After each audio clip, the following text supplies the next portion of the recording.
Hello, what's going on, everybody? Welcome back into Centex Primetime. I am your host, Jalen Gillis, here today, getting ready to take you through the primetime topics in sports, not just in the Central Texas area, but from all around the nation. Happy Monday to everybody out there. It's a great Monday here for the show, a great Monday here to talk about sports. As we are here the Monday after Selection Sunday, we'll talk a little bit about some March Madness. We'll talk some more about some NFL free agency that's been going crazy here as of late. We'll talk about some more going on in the NBA world. Oklahoma City still ascending in the Western Conference. Just took out a really tough Detroit team. Yesterday, SGA had another magical performance. So we'll talk a little bit about all of those here today. I want to thank everybody for tuning in with us here on Centex Primetime.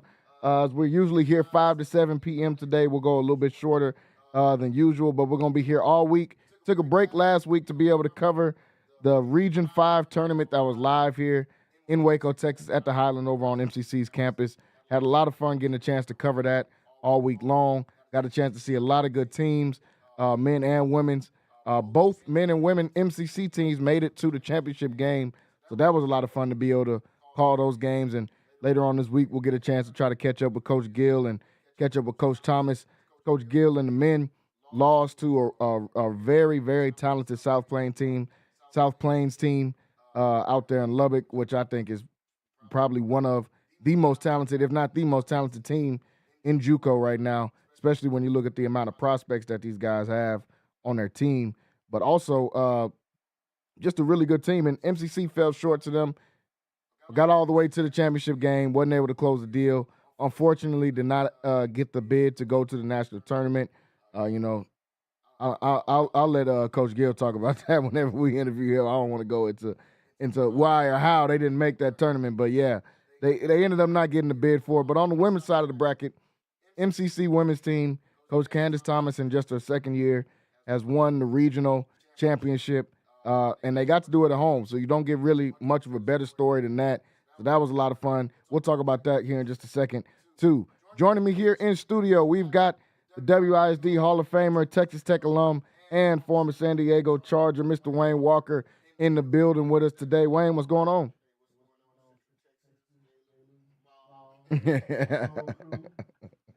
Yes, sir. Yes, sir. We're back at it again, y'all. So we're going to get right to it.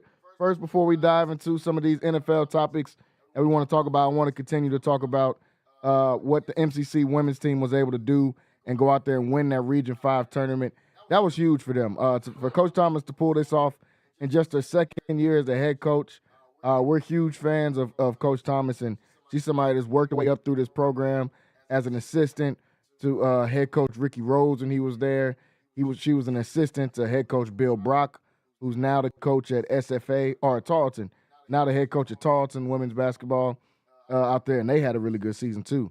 She got the chance to sit in the other seat for all those years and just gain that wisdom and that knowledge that she was able to get from all those different coaches and from Coach Trocum. And then she gets her opportunity last year, has a phenomenal year, goes undefeated at home.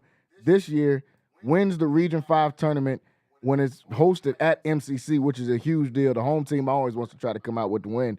But for her to pull that off in just her second year is phenomenal. That team battled. They beat a really tough New Mexico junior college team that had the number one player in the nation on their team. They were able to go out there, defeat that team, along with beating top 10 ranked South Plains team. They beat South Plains in the semifinal round. Before that, they took out a Clarendon team that took them out of the tournament last year, I believe. They got a chance to beat three really good teams on their way to winning the Region 5 championship. Wayne, when you heard the news about Coach Thomas being able to pull this off, man, what did you think about the MCC highlights and getting a chance to go out there and win the Region 5 tournament?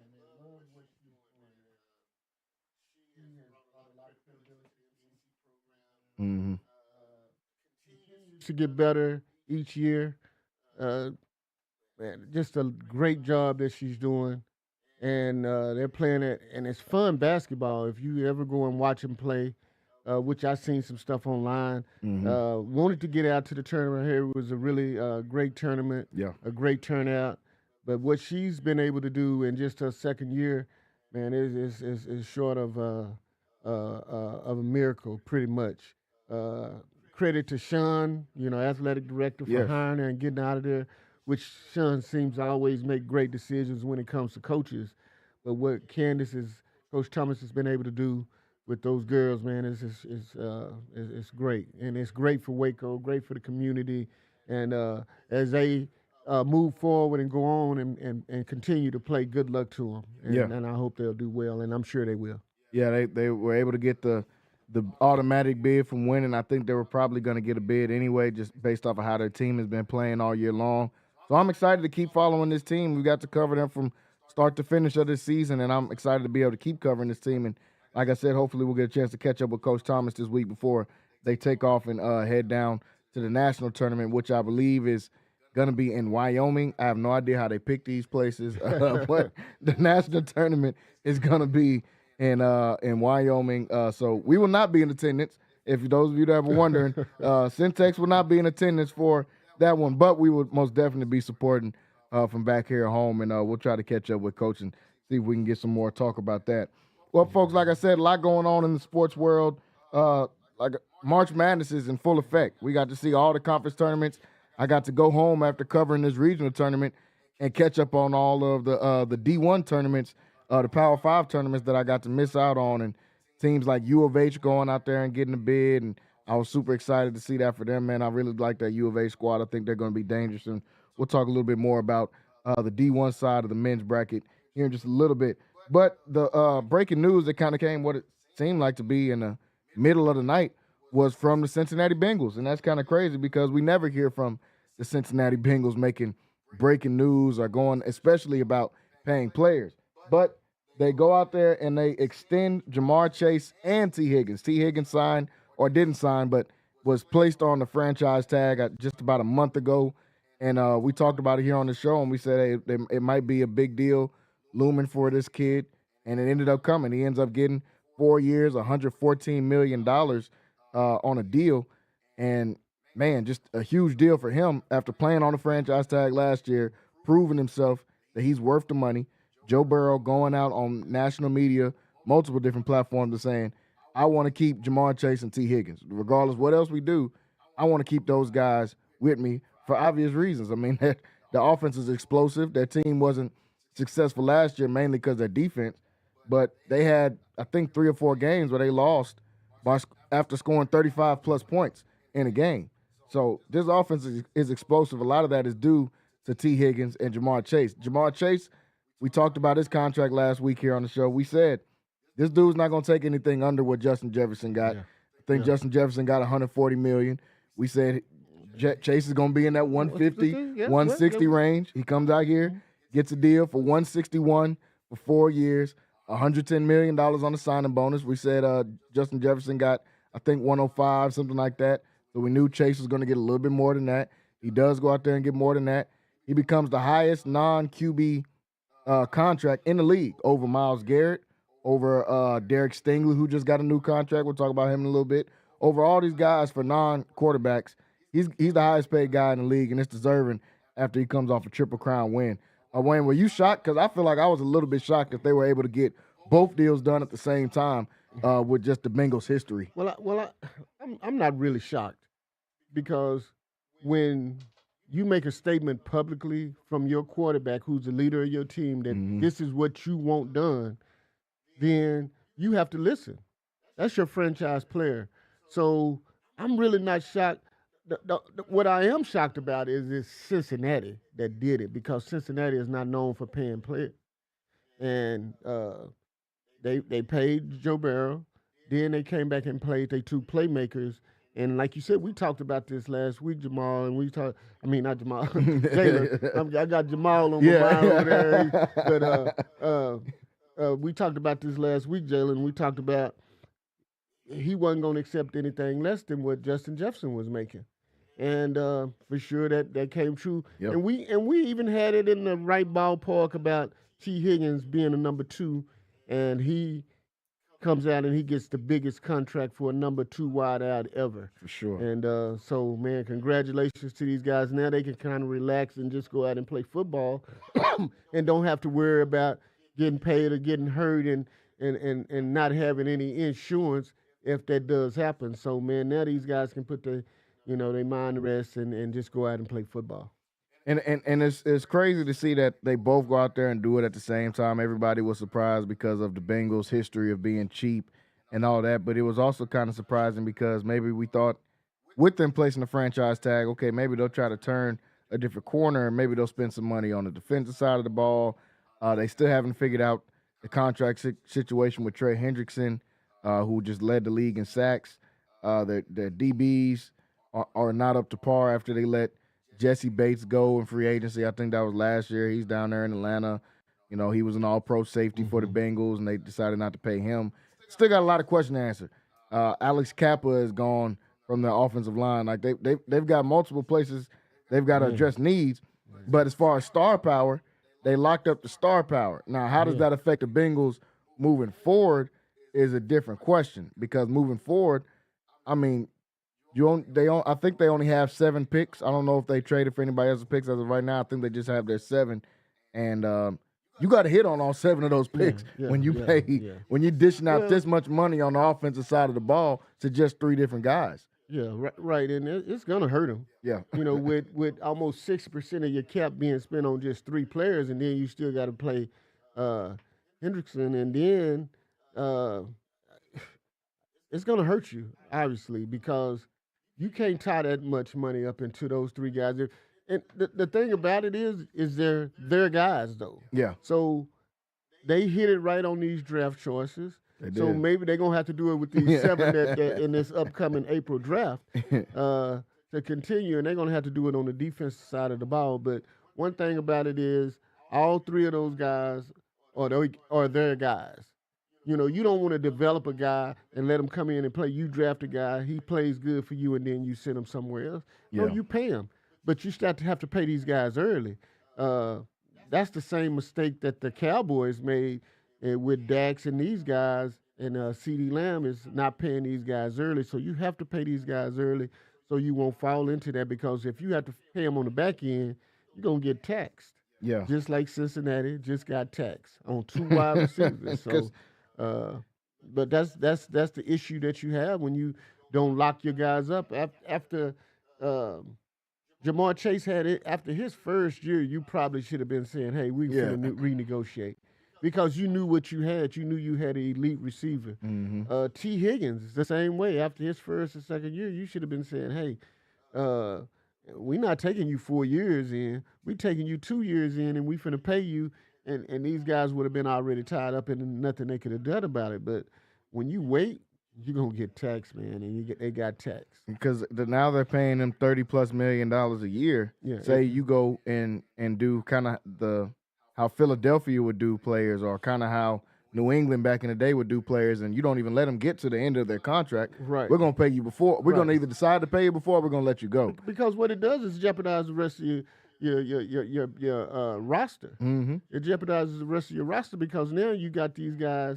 You have to pay these guys on the back end, and you can't pay the rest of your stars, or you can't keep elite talent in your clubhouse. So it's definitely going to cost them on the defensive side of the ball and the rest of the team. Even the offensive line, which wasn't really good last year, you lost one of your best ballers on that side of the ball. So it's going to hurt definitely.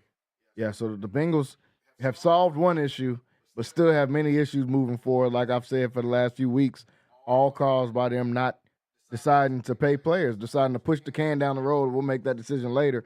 Well, the later is now, and you got about 4 or 5 guys you got to take care of. Plus, you got to build your team because you didn't even end up making the playoffs. So their storyline in this offseason is nowhere near done. They've got plenty more to do here, and I'm actually kind of excited to see which direction are they going to go in the draft. Obviously, I think it's going to be defensive, but what do they decide to go at first in that draft? It has to be all defense, pretty much, unless you're getting some linemen. But they have so many holes to fill that. But basically, they must be defense. I mean, if you were getting outscored, if you were scoring 35, 40 points last year and you were still losing games, you know where the need is. So it has to be defense. But as well, Joe Burrow was getting sacked a lot of times too. I think they had a skill set with the running back, quarterback, and the receivers all set. On the offensive side of the ball, uh, they need to shore up the line a little bit, but that defense really needs some help. Yeah, it's going to need some big time help, and they got a lot of youth on there, so they not only need their draft picks to hit this year, they need their draft picks from the last couple of years to work out, and need those guys to start stepping up and making some huge plays as well. So Cincinnati Bengals give out record breaking money. They get Jamar Chase for 160 million, 161 million. He does become the highest non-paid quarterback in the NFL, biggest receiver contract in NFL history. T. Higgins, really right behind him there with 114 million, like Wayne just alluded to, the top amount of money for any number two in NFL history. I can't even think of another number two that's come anywhere close to that. Usually we see somebody on the big contract and then maybe that smaller rookie contract for most duos, but they want to keep these guys together. They want to keep this core together. So Cincinnati got a lot of decisions to make moving forward after they decide to pay some of their guys. I want to talk a little bit about one of the other free agent moves that was made right after we talked last week when we were at the Highlands, Wayne, and we were talking about the Seattle Seahawks team that had just signed Sam Darnold and brought him in on a big contract, and they dished out DK Metcalf. He's in Pittsburgh, and Tyler Lockett is a free agent now. We're wondering, who are they going to bring in for Sam Darnold, because Jackson Smith and Jigba, although he was a good rookie, he's not going to be able to do it all for their offense. And they go out there and they sign Cooper Kupp to a contract, keeps him right within the division, and brings him into the Seattle organization, who also just signed Clint Kubiak, who was a really hot offensive coordinator name at the beginning of the season for how he had that Saints offense playing before their whole team got hurt. So they bring in Clint Kubiak, a guy that we know can make some offense work. They bring in a Cooper Kupp in there. They still got Jackson Smith and Jigba, Kenneth Walker, some of these guys. They got a really young offensive line that's got some nice players. Both their tackles are young, but they've got some nice tackles out there as well. What do you think about the Seahawks bringing in Cooper Kupp, and what can this do really for their team and their offense? Well, it was a must move for them. They had to. Yeah. I mean, you can go out and you can draft someone, but they're not going to give you the skill set that Cooper Kupp is going to give you. Cooper Kupp's issue is, can he stay healthy? That's always been the thing with him. If he can stay healthy, and like you said, with Kubiak as that offense coordinator, man, they can be lethal too. Yeah. And they've totally changed their whole offense around, and you knew that when they brought in Kubiak. So it's going to be interesting to see what they're going to be able to do out there. As you know, one thing with DK Metcalf was he's a big physical receiver, didn't get injured a lot, and he was there. Availability is the thing that we're going to have to wait and see what happens with Cooper Kupp, because he hadn't had that availability and he hadn't been able to stay healthy. Yeah, that's always been his biggest problem is health. We've seen what he can do when he's healthy. He was the last guy to win a Triple Crown before Jamar Chase just did it, and he was the highest paid receiver in the league after he was able to do that. So we know what he can bring to the table. If he can, Seattle has a lot of good young talent, offensively and defensively. So it's going to be interesting to see. And then we got to see how what's the quarterback they just brought in? Sam Darnold. Sam Darnold. We got to see how Sam Darnold plays as well, man. We got to see how this guy plays. If he's able to play at that level he did last year, I mean, they're going to be dangerous, because we know they got a capable receiver in Cooper Kupp that can do those things. That's like you said, won a Triple Crown himself. So now can they reciprocate what he did in Minnesota with Justin Jefferson and Addison? Yeah, we'll see. Yeah, we'll see. And it's like a big maybe for Sam Darnold, and I get it. I get them paying him the money. They needed a quarterback. They wanted to get younger at quarterback, and Sam Darnold had a phenomenal season, but he did have Kevin O'Connell, who's proven to be a great offensive play caller in this league since his days at Los Angeles when they won a championship with the Rams. And then he brought in Kirk Cousins. Kirk Cousins had great seasons under him. And the times that Kirk Cousins was hurt, I remember they had Joshua Dobbs in there who played good for like 4 or 5 games in there. They did, Sam Darnold comes in. You got the one or two of the top receivers in the league with Justin Jefferson.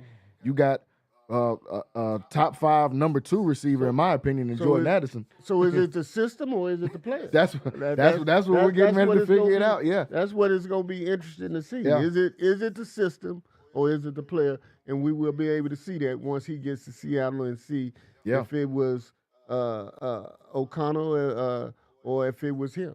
Yeah, and that's I understand Seattle for doing it, but no, I'm keeping my eye on Seattle for now because they've made some interesting offseason moves, to say the least, and how the Sam Darnold thing is going to go because the NFC West is honestly wide open.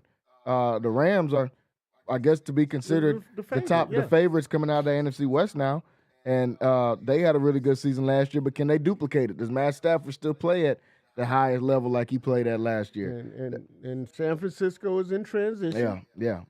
San Francisco's got a lot of question marks. They're getting ready to close in on a deal with Brock Purdy, according to reports. They haven't made a deal yet, but according to reports, they're getting near a deal there. They got aging Trent Williams. We don't know what's going on with C-Mac. Will he come back and be healthy like he was able to do their Super Bowl run year? I'm not sure. And then their defense has lost some guys as well, too. So they're in a rebuild situation. Arizona's probably still a couple of years away, in my opinion, being able to really do something.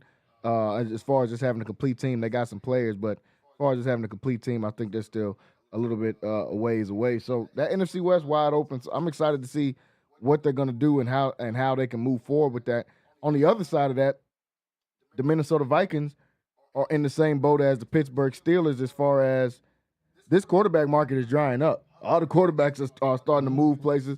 We just seen Cooper Rush get a deal from Baltimore for about $12 million. So even the backup quarterback market is starting to shrivel up and dry up a little bit.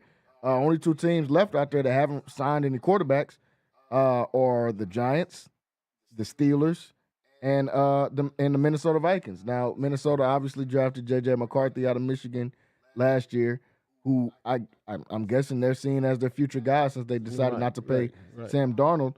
But if he's not the future guy, do they bring in a veteran to kind of come in and push him a little bit or to teach him? You have to have a veteran there with him.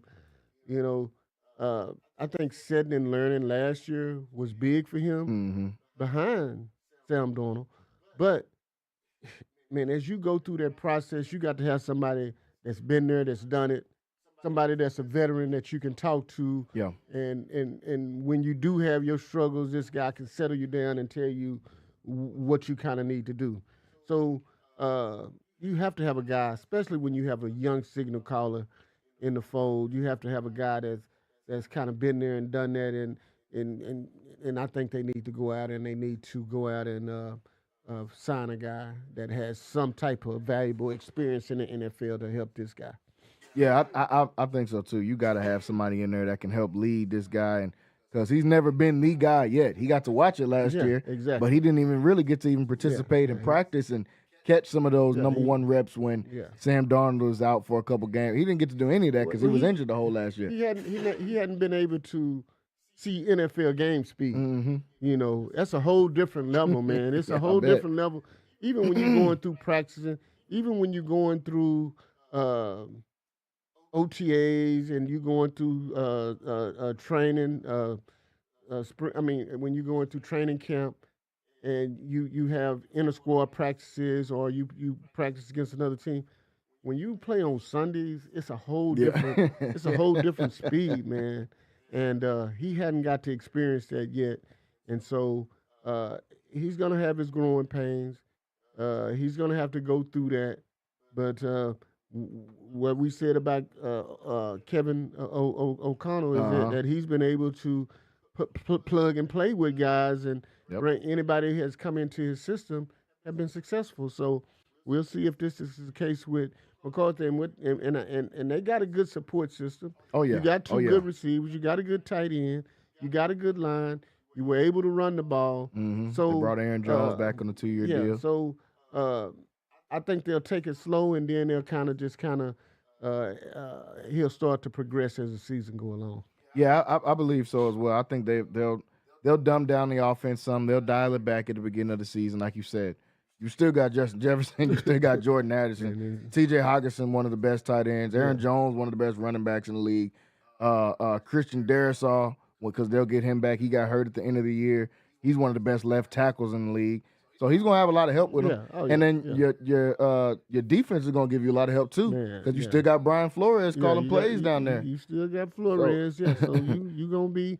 I mean. So I mean. I think he'll do good, but you still need a veteran that can that he can kind of vibe with and they can discuss. Because when you talk about the quarterback room, if you just got a guy that's a 1 year player, and then you got a rookie that you drafted, and you got a guy that hadn't really played a lot in this, that, and another. mhm.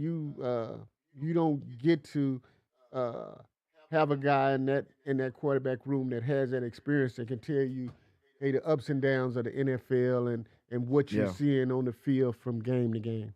Yeah, they And you need definitely that. need that. And you need Outside that. of the coaches here, because You're right, you right. hear from the coach, but when you can relate, like you can relate to those guys Oh that yeah, are yeah, putting on the pads yeah, with yeah, you yeah. a 'Cause little bit more, especially breaking down certain scenarios and things that you see out there. So I'm interested to see who they'll bring in as that veteran leadership to help him. Now, obviously, one name that's been linked to them and to the other two teams that have no quarterback is a guy like Aaron Rodgers. I don't believe Aaron Rodgers will complete the Brett Favre tree from going from the Packers to the Jets to the Vikings. I think either he'll go to a team like Pittsburgh or he may just hang him up because well, the quarterback market, there's not much left out there in the quarterback market at this point. I believe the Giants, with them getting nobody, I think that they're just gonna go ahead and try to yeah. go after one of these guys in the draft.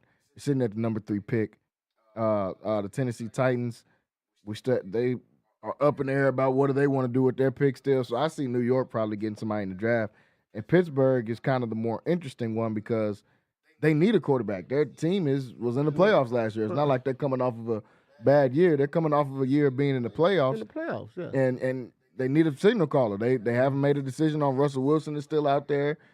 Justin Fields just signed a deal in New York. So both the quarterbacks from last year are not on the team. I don't I know what direction they go with. Well, I think if you're Pittsburgh, you done the Russell Wilson thing. Yeah. Okay. Yeah. You're trying to transition and you're trying to get better. Well, if you weren't able to win a game in the playoffs with Russell Wilson, and you still had that same team coming back, now uh, I think you bring in Aaron Rodgers Yeah. if I'm them. Uh, I can see Russell Wilson going to New York and being that transition guy. They drafting a guy, Mm-hmm. let Russell Wilson come in, and they draft a guy, and then by the sixth, seventh game of the season, Yeah. that guy ends up taking over for Russell Wilson. For sure. But if you're Pittsburgh, you got to go out and you got to do something different because you hadn't been able to get over the hump. I don't care who you've had at quarterback since being Roethlisberger has been there left. You hadn't had anybody to get you on the hump. You've been in that same and you've been on the same level. Same level. You hadn't moved forward. You hadn't moved More behind. You're on the backward. same level, man. You're on the same stairs. I'm trying to get to the top of the stairs. And you still stuck, man. So I think they tried again and they go get Aaron Rodgers. I think Aaron Rodgers will play better because he's coming off Achilles, man, that the year before. And sometimes when you're injured, it takes a whole year or so. It takes some time to kind of get over those injuries to be able to be healthy and to play well. And one thing about it, this guy's a three-time MVP. And when you talk about Four-time MVP. four-time, Yeah. so when you're talking about a four-time MVP, man, you have to have some pride about yourself. Mhm. And I don't think that he wants to go out that way. So I think he'll go back in. And I think if you give him an opportunity, I think you can do better with Aaron Rodgers than you can with Russell Wilson. Yeah, I mean, I like Russell Wilson going to the Giants. I think that'll be a good one. Him going there and being that veteran leader for whoever they bring in a quarterback in the draft, whether that's a Cam Ward, whether that's a Shador, maybe it's the Giants. They're a wild card, so we might see a Jackson Dart or Quinn Ewers or somebody in their uniform. But Russell Wilson leading them. Aaron Rodgers, I feel like that should be a no-brainer. Bringing him into the Pittsburgh Steelers, I feel like should be a no-brainer for Mike Tomlin, for Aaron Rodgers, because he wants to win at the end of his career. He's got the 4 MVPs, but he won early in his career. He won, I think, his second or third year of being a starter on Green Bay. And he's never been back to a Super Bowl since. And I think when you're a Hall of Fame guy and you've been used to winning, you don't go to a team like the Giants that you hadn't had any success with. The only team Nah. that Aaron Rodgers has had no success with winning with has been that last year when he was with the Giants. Mm-hmm. Russell Wilson has been through this before, Yeah. even with Seattle, Mm-hmm. even with Denver, and so I mean he's had the experience, and I just think you do something different on that side of the ball, and you go out and you get Aaron Rodgers. I like Russell Wilson, and I still think he has something to add to it, but I think they need to do something different as far as you bring in DK Metcalf, Mm-hmm. and so you got to have somebody to be able to throw it to that ball. You got your big time playmaker, so hey, you got to have somebody that can drill that ball and get that ball to him, and I think that's Aaron Rodgers. Yeah, like I said, I think it's a match that's good for both parties there. And Russell Wilson, I mean, if you couldn't get you over the hump last year, I don't think much is going to change this year. And like you Yeah. said, they need a change. They haven't moved up or down, and a lot of people Man. give him a lot of credit for not moving down, but he hasn't moved up either. They haven't won a playoff game since 2016, and majority of those years they're in the playoffs. It's not like they missed a lot of years; they just haven't won.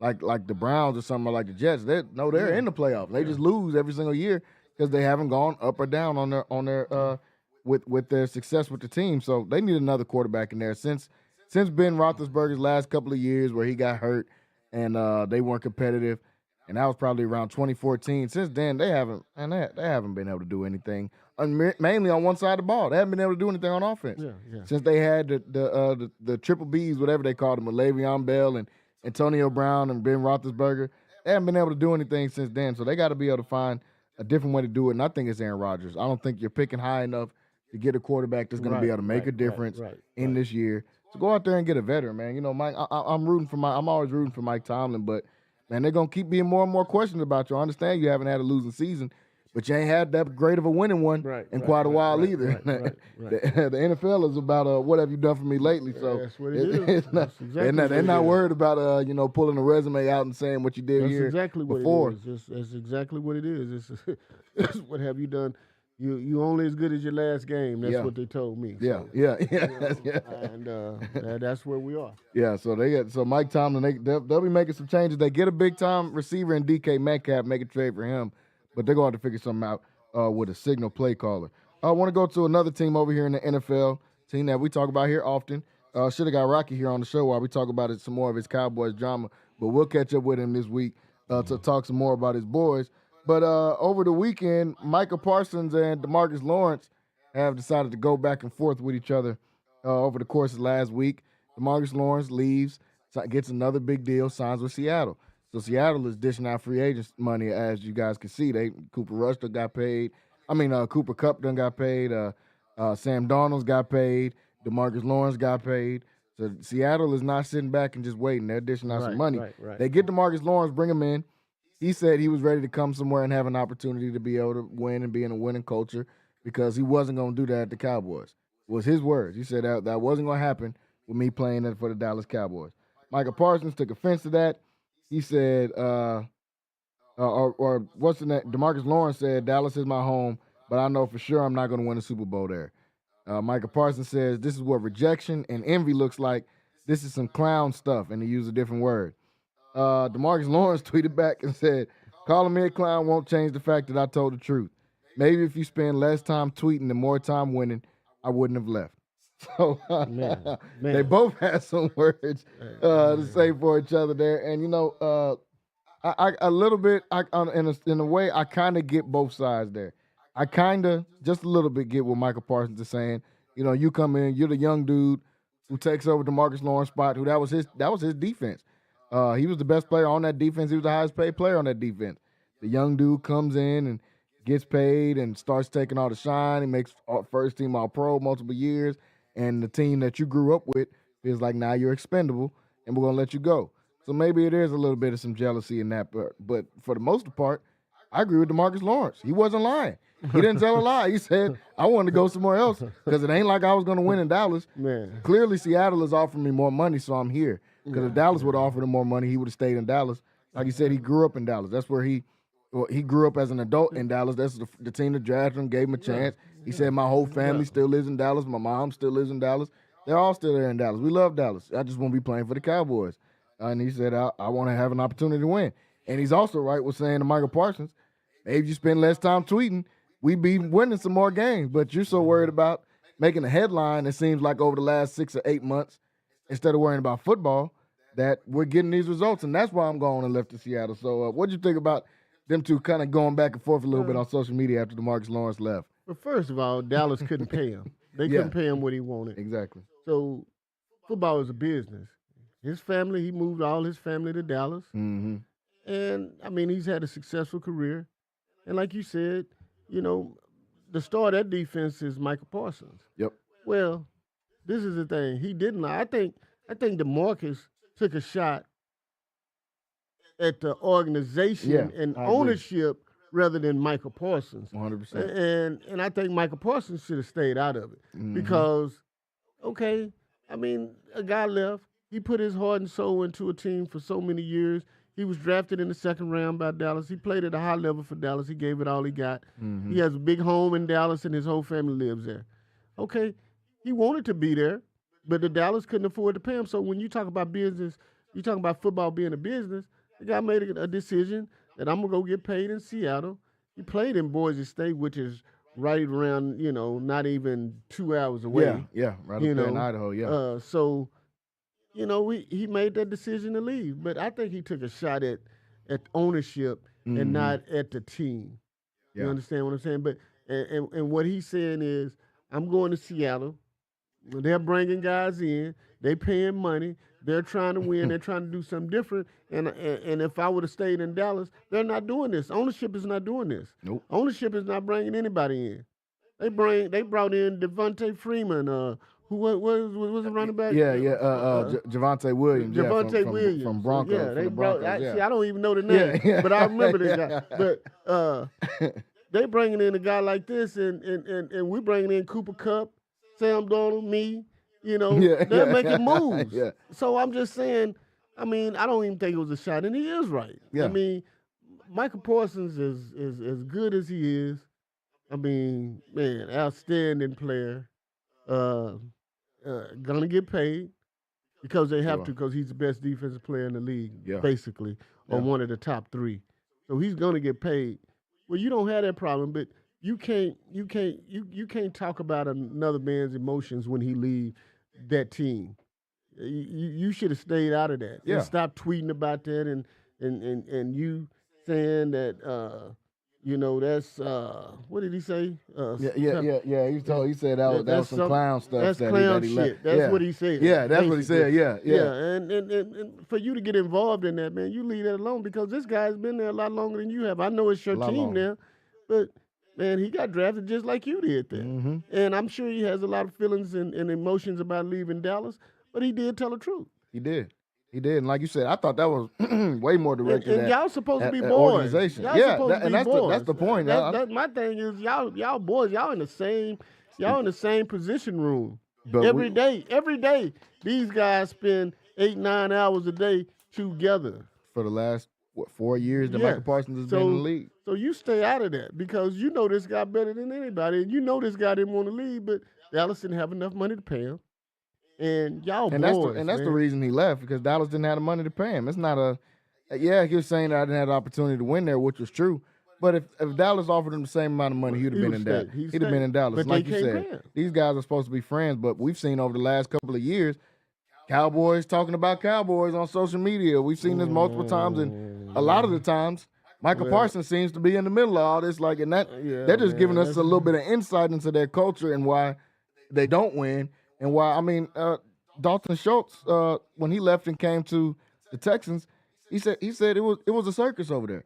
He said they bring guys in to watch you come work out, like they sell tickets to watch guys come in the weight room and lift weights and crazy stuff. Like this is why it's so much going on with the organization, why they winning, because talent ain't never been a problem. And that's why I don't think it's good to do a podcast during season. No, it can't be. It can't be a good idea, man, because you let so many things out, and you say so many things that guys take personal, teammates take it personal, the organization takes it personal, and so man, you just kind of leave that alone into the off season. Yeah, and this guy does his podcast maybe 3, 4, 5 times a week. Every time I look up, he's Michael Parsons saying something. If you're doing it once a week, maybe, but I don't know of anybody else who's doing a podcast during the season. in football. No, But it's just him and Darius Slay. Yeah. Who, I mean, the Philly teammates weren't so happy about Darius Slay coming out and being so buddy with Micah Parsons during the season, and we're gonna go on each other's show and talk about sports throughout the season. A lot of these guys said, "Hey, I'm not gonna do anything during the season." We just seen Paul George. He canceled his podcast for the rest of the season because the Sixers and himself are playing so bad. Right. He was doing the podcast during the season. He canceled. He said there ain't gonna be no more episodes to the end of basketball season. I mean, I think that's only fair, man. I think that's what you're getting paid to do. Yeah, exactly. So, you're getting paid to play basketball. I know you so, might got some sponsorships from your podcast, but you get paid to play football, Micah. Yeah. Let's keep it about that's football. That's the reason you have your podcast, because you are a successful football player. So, man, you just kind of got to let some of that stuff go. Yeah, and then, hopefully Dallas and the Cowboys will start to figure that out with him this season. I'm really hoping somebody will set some type of precedent within his contract that, hey, we can't do no 4 or 5 episodes a week during the season. We need to be focusing on winning. Podcast stuff to us, man. Leave that to us, man.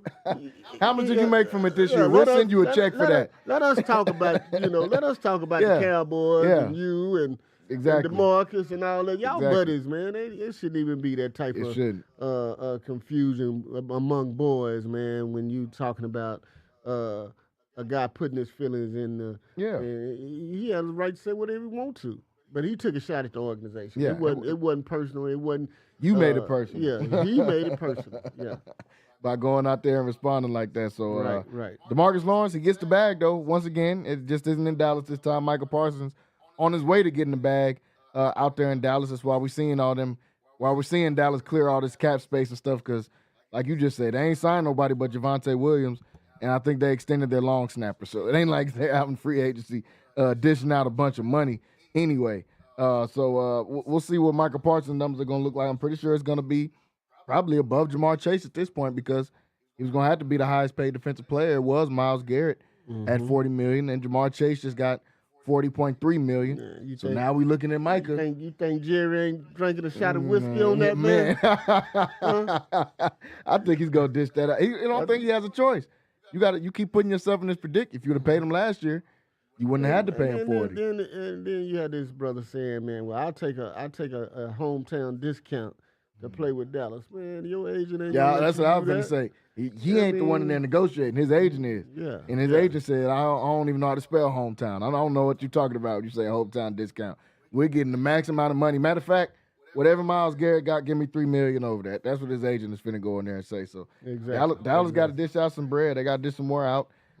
Dak gave him a little bit of money back. CD, they didn't give him any money back. They transferred the money over.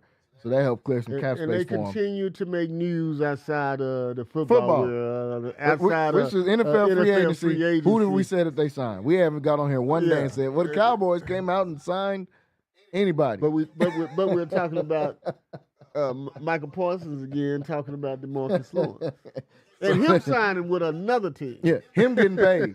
Dallas is still dishing out $0.00 as of right now for who they're going out to pay. So, like y'all know, we got plenty more to talk about with the Cowboys, because every week, I don't know that they're going to do this stuff. I didn't know DeMarcus Lawrence and Mike was going to do this. But every week they come out and give us more stuff for them to talk about that has absolutely nothing to do with football. So obviously we'll be staying up with some more going on with the Cowboys. I want to go on with a couple quick takes here. We got about 30 minutes left here in the show today. I want to do some quick takes and talk about some topics going on around sports. Like we know, it is March Madness. It's the best time of the year if you're a basketball fan, especially college basketball. I love watching March Madness because every year I get to see a bunch of dudes I never heard of before in my life go out there and give somebody 30 or 40 that we have to sit there and talk about all year long, the 3 or 4 teams we talk about in NCAA all year long. They going out there and getting buckets put on them by some dudes that didn't get the shot that some of these guys got at Duke. They didn't get the shot that some of these guys got at a Arizona, at a UCLA. They got to earn it and get it out the mud a little bit of a different way. So I like watching March Madness and watching teams like that. One of the teams that ended up getting the top seed is the Duke Blue Devils. Duke, their top player, Cooper Flagg, obviously the consensus number 1 pick as of right now. Hurt his ankle last week in the ACC tournament. Didn't play in the semifinal game or the championship game, but Duke was able to win both of those games to go out there and win the ACC. They come out with a narrow victory over North Carolina. I think it was 75-72 in that win without Cooper Flagg. Cooper Flag sustained an ankle injury and is probable to come back. They play on Friday, and they're taking on the 16 seed because they're the 1 seed. So there was chatter about, does Cooper Flag need to come back for this game Friday since they're playing against the 16 seed and not going to be playing against one of the top teams or something like that in the nation, or should he come back at all? Because Cooper Flag, like we just said, is going to be the number 1 pick in June when the draft happens. He's got an ankle injury. He doesn't have much else to prove. He beat or broken almost every single freshman record that's been set at Duke, which is saying a lot when you think about some of the all-time great freshmen that's been at Duke. Zion Williamson as of late, Grant Hill, Shane Battier, Lou Alden, all these guys over the years, J.J. Redick, the great Duke players that have played there. He's broken almost all their records. Matter of fact, he led Duke in the 5 major categories by himself. He led in rebounding, he led in points, he led in assists, he led in steals, and he led in blocks. Jason Tatum too, right? Yeah, Jason Tatum as well. Yeah, man, it's a long lineage of great Duke freshmen. And Cooper Flag sitting right at the top of that, or right with any one of those guys, as far as being a freshman. Christian Laettner as well. Jay Williams. Jay Williams. Like, I mean, we naming some of the all-time college greats for basketball, and Cooper Flag is up there with those guys. And he's got almost his number 1 pick on lock. Now, I'm not sure, depending on who gets that number 1 pick, if they want to try to do some Eli Manning stuff here, or say we ain't going to come out this year, or maybe wait, because he's hinted at, I want to come back to Duke for a second season. I don't think his parents or the coach or his agent or anybody will even let him do that because there's no reason to. Clearly, you got this money sitting ahead of you right now. You might as well go ahead and take that. This Cooper Flag situation with his ankle injury, though, do you think he should come back for the game on Friday, or should he even come back at all this season with seeing what he's got ahead of him? Well, I don't think he should come back. I mean, you got to take into consideration what he thinks, too. Yeah. This is his money. Mm-hmm. You know, the parents can talk, the agent can talk, and they can tell you a whole bunch of things, but it's going to come down to him. They can try to talk sense in his head. I think he should come out and probably warm up, but I don't think he should play. I mean, you're taking too much of a risk, and if you're not healthy, and you can't beat what they playing, a 16 seed? Mm-hmm. If you can't beat a 16 seed without Cooper Flag, then you don't need to be in the NCAA tournament. Exactly. So I think you set him out, give him a few extra days of rest. Yeah. Or you just try him out, warm him up. And if he is, and he's demanding on playing, because the coach don't even have no type of consideration today. It's the kid, then the parent, then the agent. Yep. And in that realm. And what I'm basically saying is, if he say he's ready to play and he wants to play, that's what they'll be doing. That's what we're doing. Because it comes down to him what he wants to do. And so he can say, hey, well, I want to play a few minutes, and if I'm the coach, then I'll play him, maybe let him go out and start, play 5 minutes, take him out the game, just to kind of get that blood flowing. Because one thing about an ankle injury is it's uncomfortable, man, and your lateral movement, change of direction, all that type of stuff, man, comes into play and putting pressure on it and jumping off of it. Yeah. So one thing he does have going for him is he's young.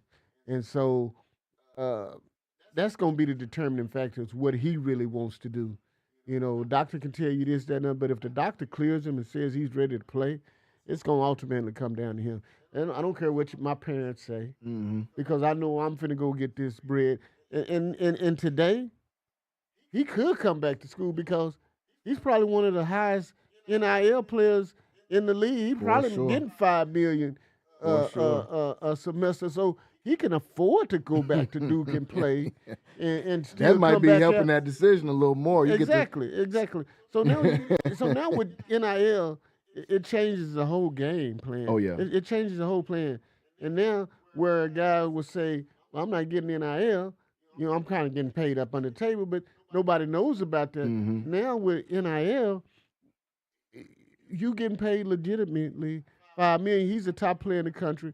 Yep.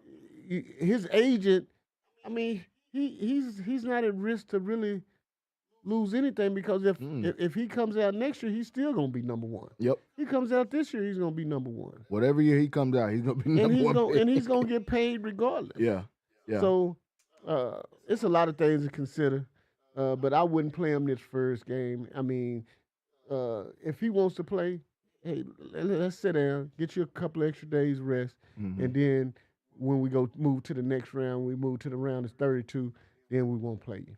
Yeah, I think the same thing. I think you take him. I think you take it slow with him. You let him warm up, maybe like you said on Friday. It's a 16 seed. You're gonna beat. You just won the ACC championship without him playing. So clearly, you should be able to beat whoever wins in the matchup for the 16 and becomes a 16 seed. Clearly, you should be able to beat that. I think they're the number one overall seed in a tournament. So you're gonna get the worst team that makes the tournament. You should be able to win that game without Cooper Flag. The next game is when you try to bring him back. Now, if he decides to sit out 2 games, I'm not going to be mad because I'm hoping that Baylor beats Mississippi State and that Baylor will be playing Duke in that second game.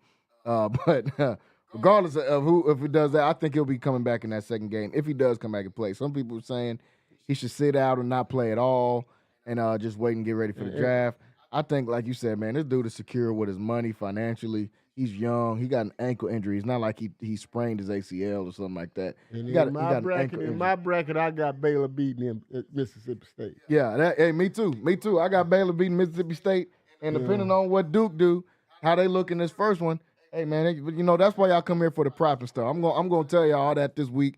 Who I got in some of these games, who I got in some of these upsets, because Baylor's got the potential to be a team This can be dangerous. that can be dangerous, man. Yeah, yeah. Omir down low What- has been playing great the last few games.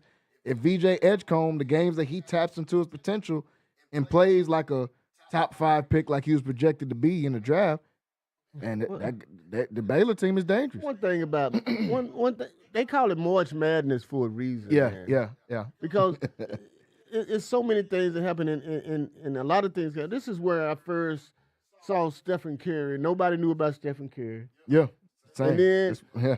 when he got in the NCAA tournament, he started throwing up tearing them three. people up. You talk about Jay Morant. Yeah, I same way. didn't know anything about him until He you came get out and to got his- triple-double in the first game. Exactly. So, man, this is where stars are made. This is where anything happens. So anything can happen. That's why it's called March Madness. So, me and my bracket, I got Baylor beating Mississippi State. They put so many SEC teams in. Broke a and- record. Broke a record. Yeah. 14 out of the 16 teams in the SEC made it. Yeah, and I think a lot of them gonna get knocked off real fast. Me too. But I think Baylor is gonna be one of the teams that do it. But I'm taking the field over all. I'm taking the field. And I know we got it. I know you gonna ask me. Yeah, and, go ahead. I know you gonna ask me about are the number one seeds gonna win the championship. I'm taking the field over the number one seeds. So okay. So let's go on to it. There's 4 number 1 seeds. We got Auburn, who's number 1 team in the nation for majority of the year. Duke as number 1 seed. We just talked about with Cooper Flag battling a couple of injuries. We've got U of H, who I like a lot out there as a number 1 seed. They won the Big 12, and then they got Florida, who was kind of the last number 1 seed to get in or to be a number 1 seed. They got the smallest one, and I like that Florida team. I think they're a tough I like team. Florida. I like And Florida. they got that kid is like 7'9" or something out there playing. Like that's ridiculous. I thought the Wemby stuff was crazy. I like Florida. I seen Florida, and I like Florida, man. Yeah, I like Florida really too. do like Florida, and I say out of all the SEC teams, I like Florida the most. I like them the best. And if it's any one of those number 1 seeds that win it, I think it'll be Florida. Yeah, I like that Florida team. I think they're well coached for one, like they always are. But they got a complete team. They have a And they complete got team. depth. And they Yeah, got they got depth. They can go 8 or 9 And they deep, sometimes big, 10 man. deep. They like an NBA team. Man, they got a dude that's 7'9". I seen a picture of the dude standing next to his teammate. He's 7'9", and his teammate is down to here. His teammate's 7'1". I said, "Oh, this got to be cheating or something. What man, kind of stuff they that's got crazy, going on man. around here?" But they have an NBA front line Yes. and guards Yes. that are Yeah, pretty the big. guards So are big. Florida is my team to win it all, basically. But I'm gonna take the field because, man, them things tighten up when you're in March Madness. Yeah, it start man. getting a little bit different. They get a little bit different out there. I Man, like Florida, but in my first one I made so far, I got them getting upset in the Elite Eight, man, by St. John. I think Rick Pitino No, they can't shoot. and St. John's just got that gritty. He brings that grit back to him, man. It's always those random teams that get it going. But my main team I like that's gritty is Houston, man. I think Houston is such a great defensive team. Last year they got upset in the Sweet 16, I believe. Man, I love the way that these guys play defense. I watched them when they played Baylor. Baylor couldn't hardly even bring the ball down the court, But man. Jalen, you like Houston and anything. I do. You like Houston, Houston, Texas, Houston Cougars, Houston Astros. Yeah. You know. Hey, yeah, he ain't lying with that one, y'all. I got my Houston ties. I know I love me a Houston team. Yeah. But I like the way this team is coached and stuff, man. I like the way that they were able to battle through the Big 12. Whatever their soccer team is, I like them too. Yeah. The Dynamo, Houston Dynamo. Yeah. I go for them too if I watch some soccer. But man, it's gonna be a really fun March Madness. I feel like because this isn't one of those years where we've seen a complete dominant team to be number one. All those guys have shared the load as being number one at some point. Duke has been number one at some point. Kansas has been number one. And Kansas got I was trying to remember who they play in, but they got a tough game to start theirs out. I think Kansas got in as a 7 seed, I believe. They play Arkansas. So in the first game, we're going to see Bill Self versus Calipari in the first game matchup. And I think Kansas is going to win. I'm telling you, those SEC teams, they're going to start falling real fast. Yeah, I'm not a believer in Arkansas, too. I was on the train when the season first started. They got in over West Virginia, and I don't understand that. The worst one is North Carolina getting in over West Virginia. North Carolina, I think, was 1-9 over teams that were top 25 teams. They haven't beat anybody that are good teams, and really they even have a winning record. And they got in because they're UNC, and you don't want to see a March Madness without UNC. But I feel like they didn't earn it this year. A team like West Virginia for sure should have. I watched that West Virginia team when they came down here to Waco. And they for sure should have been a team that should have gotten there into the March Madness. So it's always going to be some guys that are upset, some guys that get left out. The Big 12 is representing. They got Baylor in there, Kansas is in there, U of H is in there. I was about to say the Red Raiders in there. I like the kid Jacob Toppin, man. He's that dude can play. So I'm looking at. So I got a dog. I got a dog in the fight. I got a dog in the fight. And they'll be taking on. I think they're in the same bracket as Kansas too. So Tech is one of my sleeper teams. That's the most competitive, or one of the most competitive sides to me is that West. They got Florida's in there. UConn, who just is the national champ, everybody expecting them. I think UConn might lose in game 1. Oklahoma, that kid Fears, the guard, that dude can play. That's going to be tough. Go. That's going to be tough. He can go. I think UConn might be going home in the first one, but Tech is in that side of the bracket. St. John's is in that side of the bracket. Florida. All those teams in the West. West is going to be a monster. West going to be tough. I looked at that and I said, damn, they put Tech over here with all the monsters, man. They put them over here with the monsters, but I had a dog in the fight, and I'm always rooting for the Red Raiders, so, man. For sure. And I think we could beat anybody, but it's going to be tough. That Florida team, man, that Florida team is tough. Oh, that Florida team is going to be But I'm taking the field over the number 1 seeds. I want you to know. Yeah, I don't see. I got to agree with you on that one because it's just hard for me to see one of these teams being so dominant throughout the entire tournament because they haven't done it throughout the season. Auburn was dominant for a stretch of the season, and then they started dropping some games. Duke was dominant for a stretch, and then their best player is not healthy. U of H, they were dominant for a stretch, but nobody had that just – we don't have one of those Kentucky teams that's just – they come in here and they've only got one loss and they're going to beat everybody, or Duke back when they had Zion Williamson and all those guys, and there's not one of those teams in this bracket.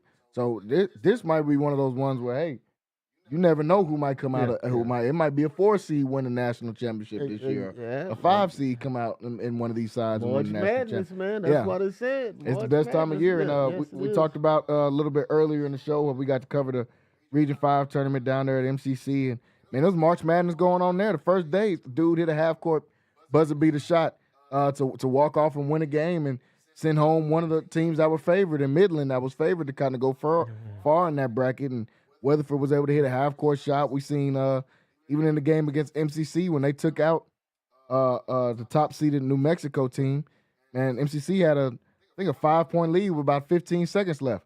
Next thing I know, with 4 seconds left on the clock, New Mexico is down by 2 with the ball and a chance to win the game. So You don't never know what's You going to never happen. know, man. When you in that win or go home situation, Yeah. man, it's a lot of pressure, man. I'm telling you, different. they get tight. They get Yeah, tight, yeah, man. yeah. Your butt cheeks Yeah, get tight, yeah. man. You You start don't know what moving a to little do, bit man. different, You man. start losing, yeah, man. And some people have it, and some people don't, man. Yeah. Some people step up, and some people step down. For But sure. when when it's win or go home, man, and you put in that situation, man, and it's tough, man. It's a lot of pressure. I mean, we human beings, so when you're Yeah. human, man, like that human element take over, man, and you don't know which. You don't know what you're gonna do till you get put in that situation. You gotta have some ice in your veins, Yeah. man. So, man, it's gonna be tough. It's March Madness. I can't wait to see what we got basketball for the rest of this month, man. Yeah. On Thursday, Friday, Saturday, and Sunday, Moving and forward. we even start tonight, right? Yeah. Or tomorrow night. Tomorrow night is when they'll Tomorrow start night, okay. some of those play-in games. I think North Carolina is in one of those. So North Carolina versus San Diego State, matter of fact. Texas I think is it one of them too, right? Yeah, and I think Texas is getting into one I don't know of those how too. they got in over West Virginia. Man, either. I don't know. And there were some questions about Texas on the women's side of the bracket getting a higher number 1 seed than a USC got in there. So I mean, you're gonna always have questions. Yeah, the women's side gonna be tough too. Ooh, the women's side forward. is Yeah, gonna be that's tough, man. I've seen those brackets too. But the one thing about it, if you're the national champion and you want to win a national championship, it don't care who you play. You still have to play. Exactly. You It got to don't go out matter. there and play. You still got to go out and beat good teams. Mm-hmm. So if I'm a player, I don't care who we play, long as we got in and we got that opportunity to play. Because it's when to go home, regardless. From the time you get in, it's when to go home. And we're seeing the USC coach for the women's team was upset because they got the lowest number 1 overall seed, even though they beat UCLA. I think the number 1 seeds are South Carolina, UCLA, Texas, and USC. And UCLA being the number 1 overall. Mm-hmm. Even though USC beat them twice throughout the season, but they beat UCLA, beat USC, in the tournament, in the Big Ten tournament.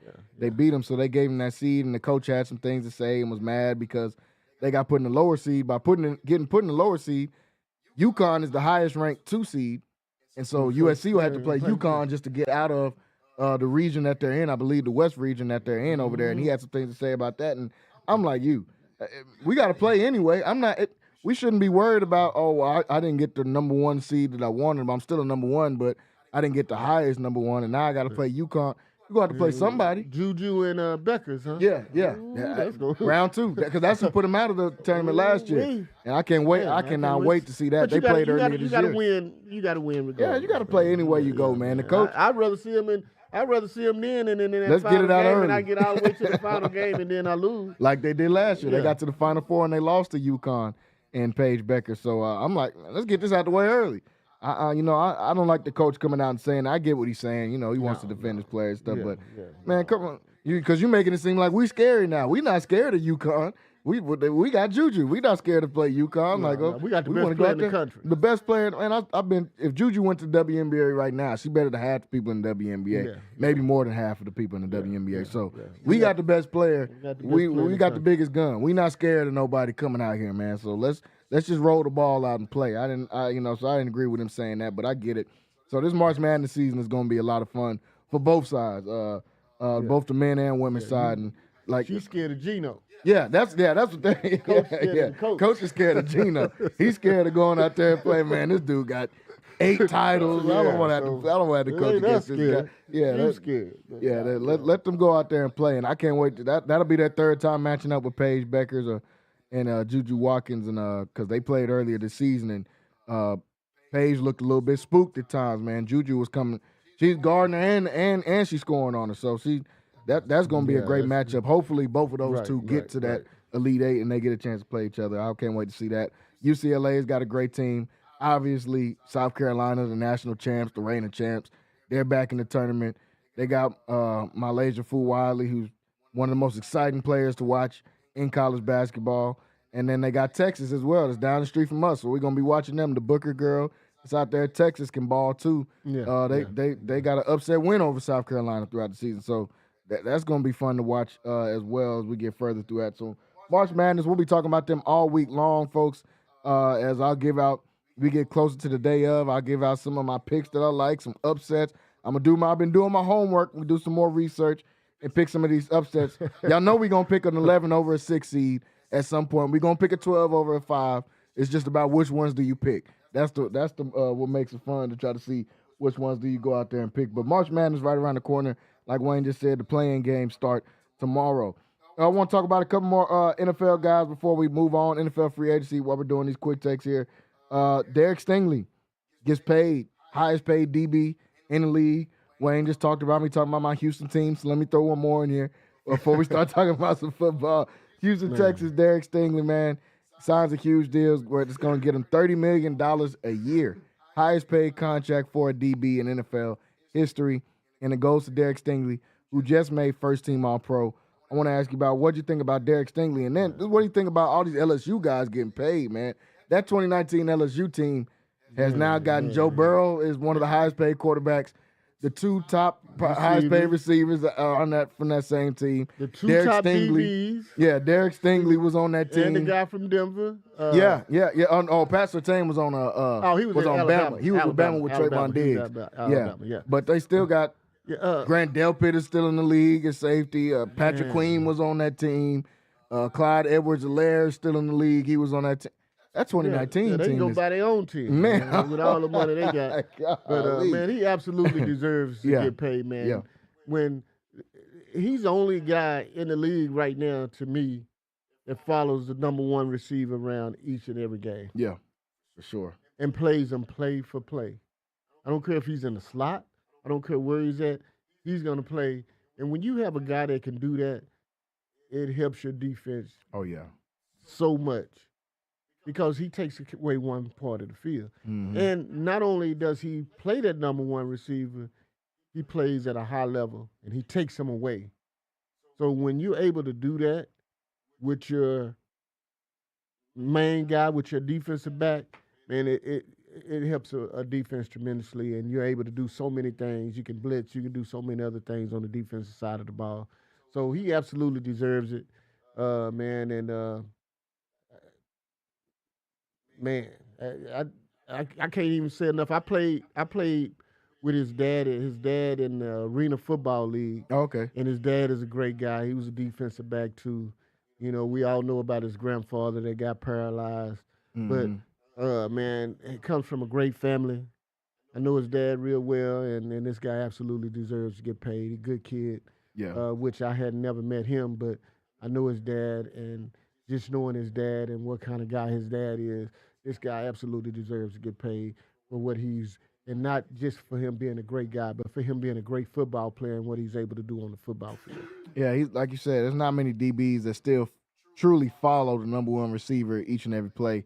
He's one of those guys. It don't matter, left side, right side, slot, wherever you want to go, Derek Stingley will be there with him, following. And he also takes the ball away at crucial times. We saw him get a couple of picks in a playoff game this year, and he was able to do that all year long, man. So Derek Stingley, obviously I'm biased, but I think he's the best corner in the league. He gets paid, gets a big contract, earns first team All-Pro, probably would be considered the top DB if the other guy didn't just win Defensive Player of the Year and Pat Surtain. But they're both right there with each other, man. Right there.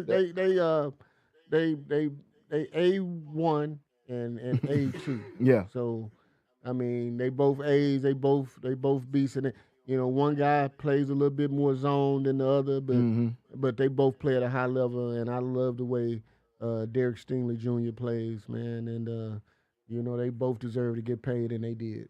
Go out there and won himself a big contract too, man. So shout out to Derek Stingley. Shout out to LSU for keep putting them products in the league, man. Y'all, they putting out some monsters. Everybody always talk about that 2019 team, but they got to be considered wide receiver U for right now until somebody steals that crown back. Because the amount of guys they putting in, the two highest paid receivers, and then the two best rookies in the league with Malik Neighbors and old boy in Jacksonville as well. So right, man, they got some guys. They doing it right now. So shout out to them doing it. Got a few minutes here left on the show. Want to talk a little bit about a couple of these NBA teams. Like I said, Shai Gilgeous-Alexander and the Thunder were able to get a big win this weekend over the Detroit Pistons. We some of us seen the interview with Coach Bickerstaff getting mad and saying that they weren't getting calls and all that stuff, but The calls are going to go to the better team right now, and obviously that's the OKC Thunder. They're playing at a phenomenal level. The Lakers have finally gotten back in the win column since LeBron has been gone. They dropped a couple. They lost to Denver. They lost to Boston. But they were able to get back in the win column last night, and I think they play again tonight against the Spurs as well. With this Lakers team missing LeBron and seeing Luka get back in rhythm because he started to look like Luka again in that last game. He did a little bit against Denver, but still was, Austin Reeves had some big plays, some of those other guys. But in that game last night that they were able to get a win in, started looking like Luka again, put up another monster stat line. They played the Spurs again tonight. Does he have enough to be able to carry this team until LeBron gets back to stay around that 2 or 3 range, or will he be able to pull that off until LeBron gets back in the fold with them? I think so. The best thing I seen with the Lakers is they had no Luka and they had no LeBron, and they went to Boston, I think. And it was Denver that they played without both of them. Yeah, super Denver, close game. And they should have won the game. Should have won the game. And they should have won the game. And that was the best thing I seen from them. And now that you got Luka kind of rounding into shape, he's playing better. He's moving a little bit better, a little bit more fluently. Because I don't think he was in shape. No. But now I think he's playing himself into shape, and he's looking better. Shot looks better, and it's coming with a little bit more ease. But I think I think they can win without LeBron in the lineup right now because they to me they 1, 2, 3 best teams in the whole Western Conference. I know they slipped to 5th place now in that division, but man, when they get LeBron back, they're gonna absolutely be tough to beat, man. Because man, I just like the way that JJ Redick coaches his young guys, and then they got some young guys that are stepping up. And then they got Rudy, who's out. Rudy Hachimura is out. He's out, and LeBron is out, and these guys are still going out and competing. And when you got a coach that goes that has your young guys going out and competing each and every night without your 2 big stars or without the other stars in the lineup, man, that's a wonderful thing. So I think they're gonna be competitive, and I think they, I think they can win without LeBron in the lineup. But when LeBron does get back, man, they're gonna be so tough to beat. Yeah. If he comes back healthy and ready to go. And that's the main part. If he comes back healthy, we've seen LeBron now in his older years. He sustained his groin injury a couple of times. The last time he got it, he came back, and they were able to make a run to the Western Conference Finals before they lost to Denver. But LeBron wasn't putting up the same amount of numbers that he was doing before because we could tell that groin injury was bothering him. Well, once that groin pops, man, that's a whole different thing. Man, you're talking about everything hurts in that area, and that movement and jumping and the slightest of flinches kind of hurt. Yeah. So it does hurt, but what was said is it's not, and what was reported was it's not as serious as it was as the last time. one. Yeah. So you take a little time off. Make sure you get yourself healthy, get you some treatment, strengthen it up a little bit, and then you get back on the court. And if he's able to do that and get back on the court healthy, I think the Los Angeles Lakers will be okay. Yeah, I think they're going to be a dangerous team, and they're getting guys back like Jackson Hayes, I think, was back in the lineup last night. Dorian Finney-Smith was back in the lineup. They were missing like 4 or 5 guys out of their rotation over the last couple of weeks. It just happened to be when LeBron also got hurt, so that kind of derailed them a little bit. But I'm with you. Once LeBron comes back, seeing how J.J. Redick is able to coach and get production out of the young guys and actually just using his X's and O's and knowing how to make adjustments within the game, man, that's huge for him. Now, I watched that game, too, like you said, against Denver. That game came all the way down to the wire, and they didn't have Luka or LeBron or Jackson Hayes or Dorian Finney-Smith. I mean, they're playing with almost a completely new team, and they're able to go out there and compete with some of the cream of the crop in the West. Canuck, man, was playing balling, man. He's been looking great since he got back in there with the Lakers. I think him being traded and that trade being rescinded has really helped the Lakers because I think so too. Now he's playing with some grit and got an edge on him. Yeah, and got an edge on him, and he's saying, "I'm not gonna be dealt. Yeah, I'm not gonna give you a reason to deal me. Yeah." I'm going to be a part of this team, and I'm gonna play like it. So it's gonna be hard for you to trade me. A shooter. It's already hard to get rid of a shooter. Mm-hmm. He's a shooter that's 6'7", 6'8", so you can put him in at a wing and be able to stretch the floor. Man, this Lakers team is gonna be when they all get back together Yeah. and everybody's in there, they're gonna be a dangerous team. I know everybody made the big deal about they don't have a center or they don't have enough perimeter defense or whatever. I think this team is gonna be dangerous moving forward. Outside of Denver and OKC, everybody else I don't think really has that much of a chance against this Lakers team. In Denver, that's going to be a series. It's because before y'all were able to beat them because Murray was able to put out astronomical numbers when he played the Lakers, and he ended up hitting a big shot against them again. It just seems he always hitting a big shot against the Lakers, but they got somebody that can match some of the production that Jokic was putting out in those last few series. Before they had, LeBron can go out there and get you 25, 8 and 8. AD will go get you 30 and 10 or 30 and 12. But they had a guy with Jokic putting up 30, 15, and 15. Mm-hmm. Well, now they got a Luka that can go get 30, 15, and 15. Right. And now you got Murray and LeBron are the matchup. And Right. LeBron's going to win that matchup majority of the time. And then with their third, they don't really have a true third. Maybe Russell Westbrook, Austin Reeves can put up the same amount of production as whoever they have as their third. So even that series, I feel like, is a completely different series as well. But NBA season is ramping up, and we're getting to the best time. That's why I said if you're a basketball fan, this is the best time of year. You get to see March Madness going on all the way to the beginning of April. As soon as that ends, we get the NBA playoffs starting.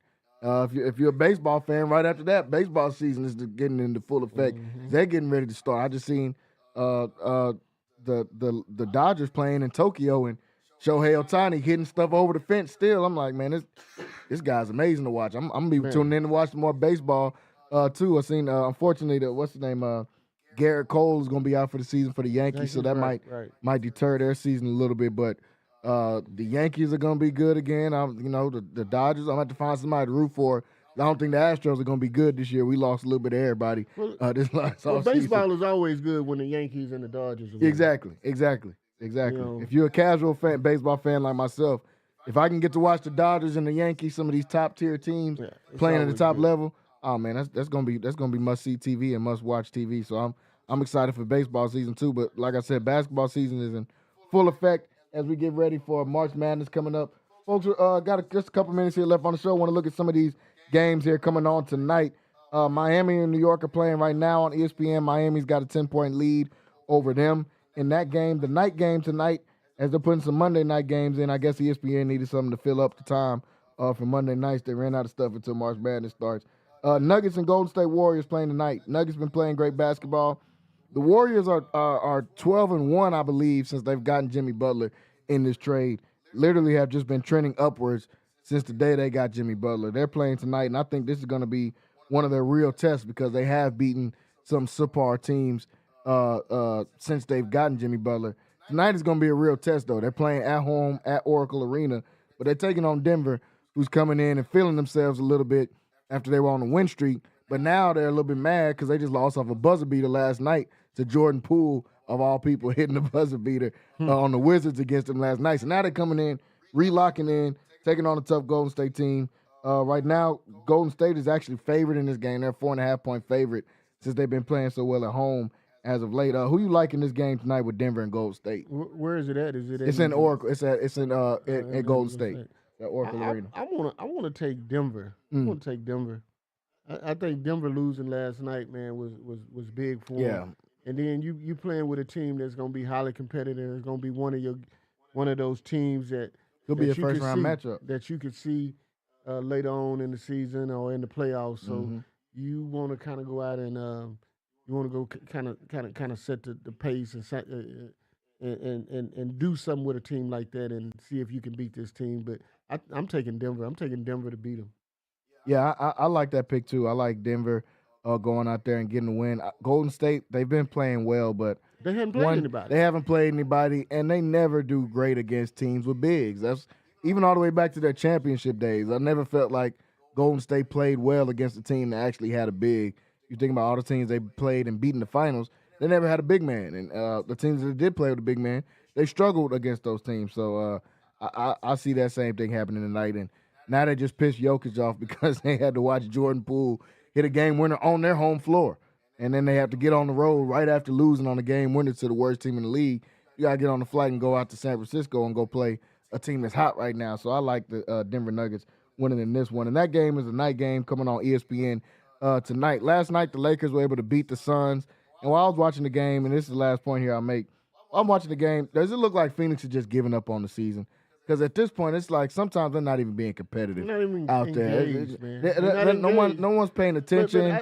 I think the thing that happened with them was, you try to trade Bradley Beal. Mm-hmm.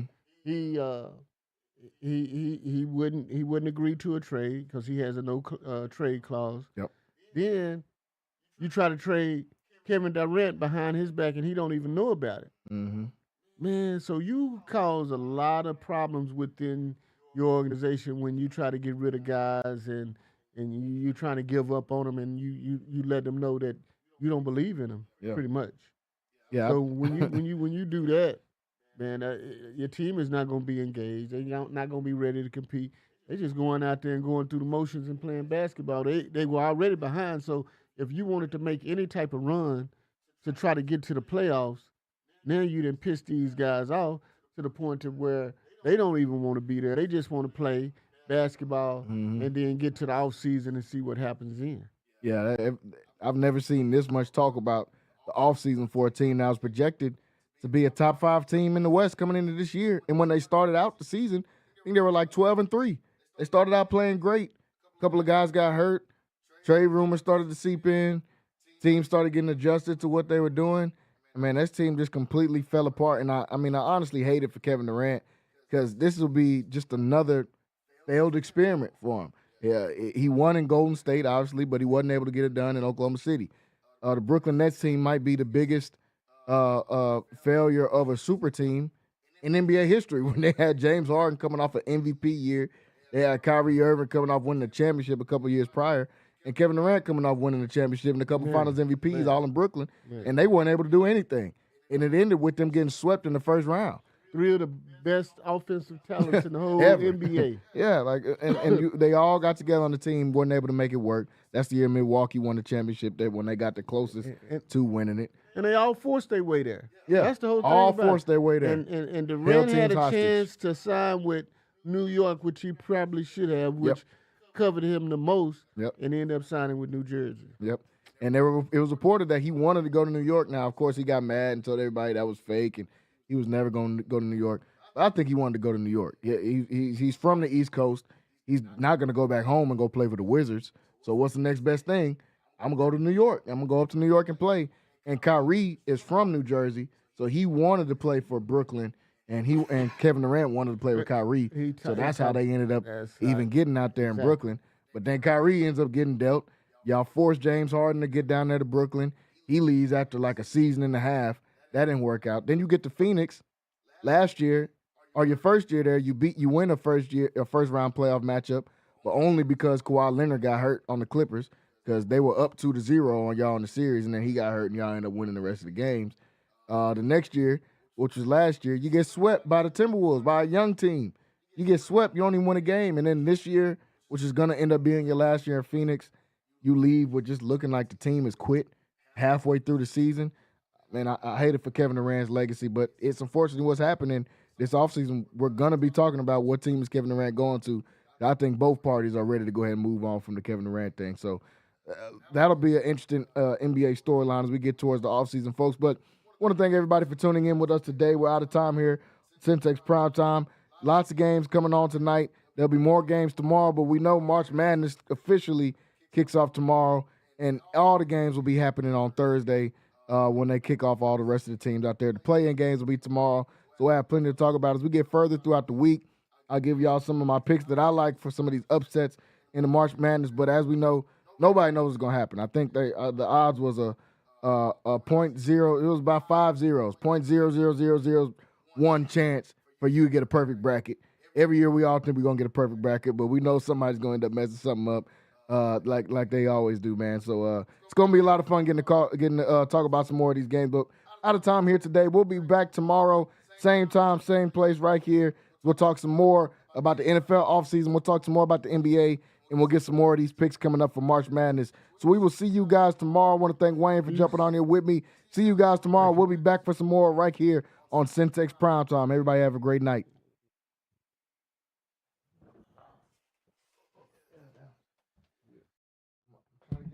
Do my homework. I'm gonna go.